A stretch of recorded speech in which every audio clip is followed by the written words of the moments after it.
The heat dome is a breaking point for already squeezed farms. Today, let's talk about the stacked deck that nobody's talking about. In case you haven't noticed, the sun is turning the heartland into a furnace. For a lot of family farms and ranches right now, this isn't just another hot week. This is another one of those weeks that decides whether or not the legacy stays in the family or gets sold off to pay the bills. While people in DC are talking about climate goals and long-term policy, the ranchers and farmers on the ground are watching their corn silk dry up, cattle stress out in real time, and already squeezed, very squeezed margins at this point in time are getting squeezed even tighter. Now I want to make something clear. Today we're not just talking about the weather, although it does stink. It's going to be 103 here today. We're talking about a triple threat that's going to be breaking the backs of farmers and ranchers across this country. This heat dome that we're going through is real, but the real story is what's hitting on top of the heat dome. Corn is in its most vulnerable window right now. And if you pay attention to anything that you eat, corn seems to be in everything,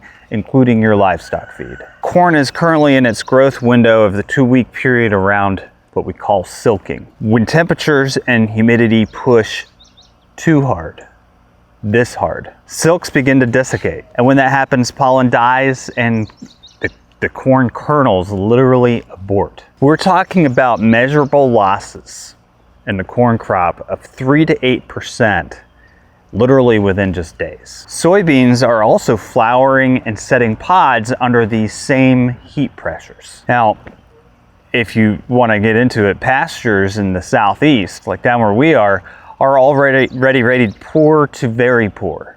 We were pretty dried up here. We finally got some rain. It wasn't enough to pull our soil out of drought mode.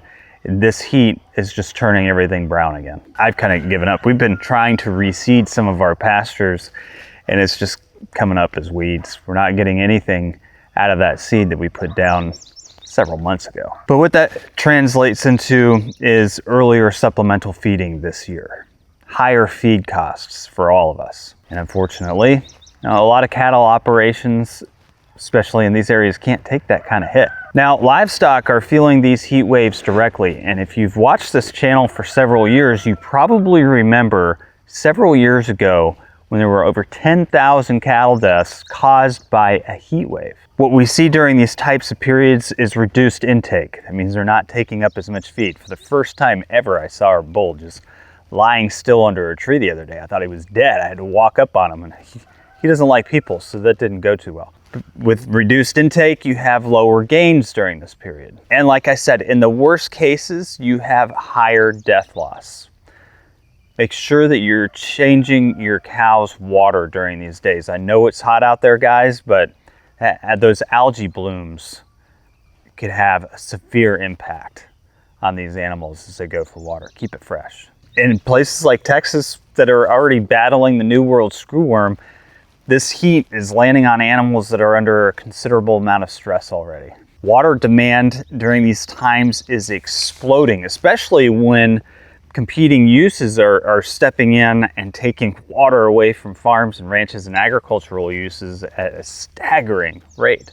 You're hearing stuff about lakes around the country, the Great Salt Lake just drying up. These are things that are actually happening.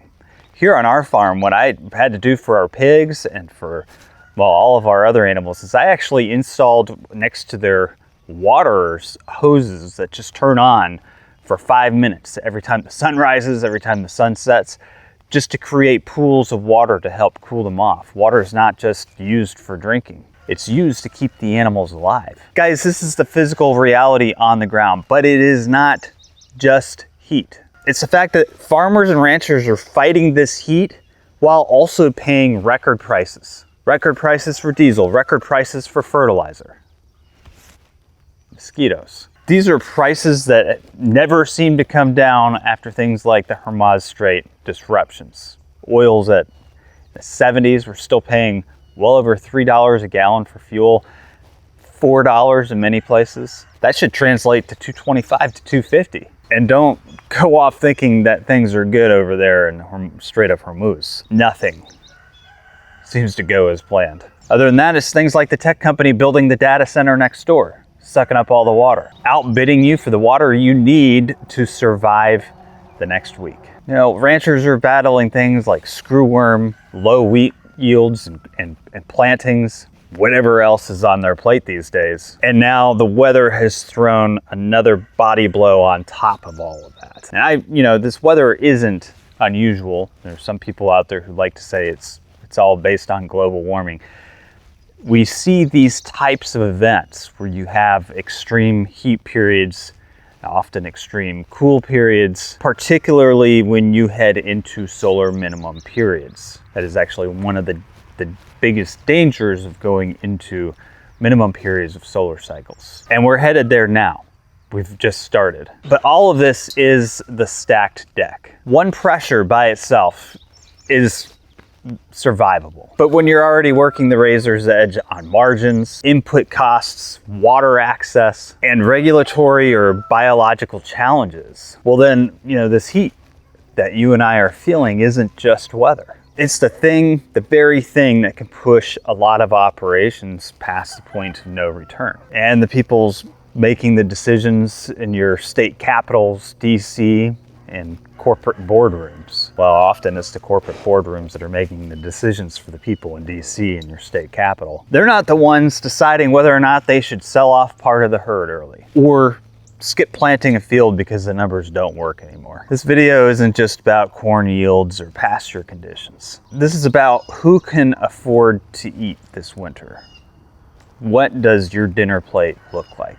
Your shopping bill look like? For many operations who have already been struggling with a lot of these conditions, this is also about whether or not the next generation of ranchers and farmers even get a shot at trying it. It's about family operations, another one or two or many getting pushed off the edge while the system that depends on them sits around comfortably. It won't be comfortable for long. 100% beeswax candles, guys. If you are somebody who likes burning candles, likes living under natural light, you'll love these candles. They do not pollute the air, they actually purify it. Support this podcast, support Yanasa TV, check out the links below. So what exactly gives family farms and ranches the chance to make it in situations like this when the deck is stacked against them? It's not sitting around and waiting for better policy or hoping that the next weather event is much milder. I can tell you that the weather events are going to get more extreme. My grandparents had a farm. They understood what impact solar cycles had. The only real armor that a lot of farmers and ranchers have is actually in their soil. Operations that have actually taken the time to build active living soil. Soil's a living thing. Believe it or not, when you put it all together, all the organisms, through things like reduced tillage, cover cropping, diverse rotations, and managed grazing. Operations that have done all this are measurably more resilient when heat and drought cycles hit. It's a fact.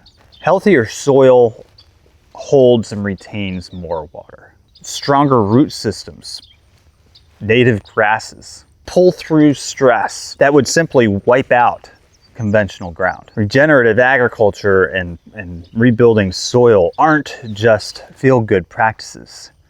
They are tactical survival tools. When the stacked pressure comes, weather, water competition, input costs, biological threats. The farms and ranches that have real soil health have a significant buffer that others do not have. And they're not immune to these things, but they are significantly harder to break. That is independence, the ability to be able to operate your farm or ranch through these extraordinary events that we keep running into. That is how you fight back against a system that seems to constantly keep you on the defensive. Now, here's one piece of good news that I think is worth noting. Last week on June 25th, President Donald Trump signed another executive order directing federal agencies, USDA, SBA,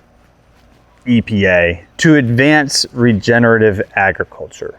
And this is to build American farm resilience. They get it. They understand. That is why they put this executive order out there. They know what's happening and what has to be done in order to protect our food supply. This executive order basically takes the regenerative pilot program and expands it. It ramps up research, it ramps up education, it cuts unnecessary red tape. How many of you farms and ranches out there run into red tape? Oh my gosh, if you live in the state of Washington. The executive order should also open up new market pathways for these farms and ranches. They put in a new regenerative feedstock rule. It's one of those market pathways. The rule basically allows farmers and ranchers to capture additional value from these practices somehow in the biofuels market. Now, this is the type of policy decision that actually lines up with what farms and ranches have been proving for years. Building living soil, healthy soil, isn't just about conservation. It's real armor against a lot of the things that we've been talking about here on this channel. The need for fertilizer, drought conditions, heat domes stressing everybody out, including the farmer.